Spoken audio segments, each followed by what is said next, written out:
चलिए सुनाते हैं आज आपको गुरु चंद्र और शनि की कहानी।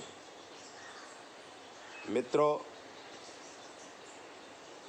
YouTube के माध्यम से ज्योतिष का ज्ञान लेने वाले मेरे प्रिय शिष्यों और YouTube के माध्यम से ही हमें सुनने वाले सज्जन और सन्नारियों, जो ज्योतिष है अगाध समुद्र है। कितने ज्योतिष सीख लेते हैं और अपने आप को महान समझने लगते हैं, वही सफल नहीं होते हैं। कई ज्योतिषों हमें फ़ोन करते हैं और हमसे पूछते हैं, गुरुजी ये बात कहाँ लिखी है? तब हम उन्हें समझाते हैं कि जो लिखा हुआ पढ़े वो पढ़ैया है, जो बिना लिखे पढ़े वही तो सवैया है। क्योंकि ये आगम निगम की बातें हैं, इन्हें समझना बहुत कठिन है। ज्योतिष की पुस्तकों में प्राथमिक नॉलेज होता है और वो भी नॉलेज ऐसा होता है कि सामान्य बुद्धि वाला आदमी तो उसे ग्रहण ही नहीं कर सकता है। अनेक प्रकार की शब्दों की माया जाल में ज्योतिष शास्त्र की रचना की गई है। मेरा प्रयास हमेशा ये रहा है कि मेरे जो शिष्य हैं वो सरल भाषा में ज्योतिष की अंदरूनी बातें समझ सकें और किसी को समझा सकें। बड़ी ही कठिन समस्याएं होती हैं। ज्योतिष पढ़ने वाले को पता है कि वो समझ ही नहीं पाता है और इतने सारे नियम याद कैसे रखेगा। तब मैं अपने शिष्यों को कहता हूं कि आराधना करो। जब परम परमात्मा से आपका एकाकार होगा और ज्योतिष का प्राथमिक नॉलेज होगा तो अनायास ही आपके दिमाग में ज्योतिष का ज्ञान भर जाएगा।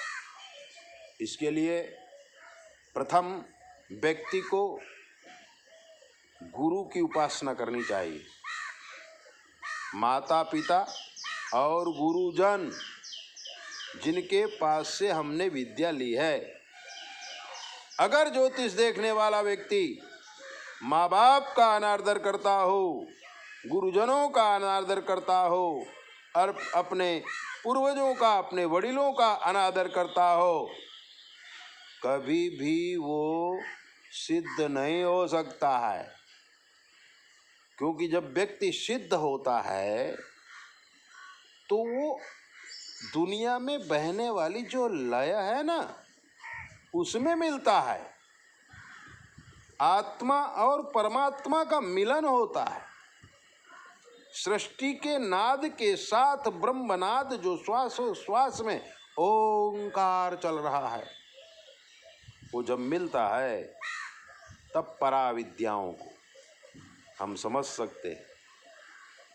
इसलिए उपासना मार्ग ही श्रेष्ठ है। अध्ययन करो लेकिन साथ में उपासना भी करो। जैसे मैं आपको बता रहा हूं कि गुरु, चंद्र और शनि। अब अगर नियम से देखा जाए तो गुरु चंद्र का गज केसरी योग होता है।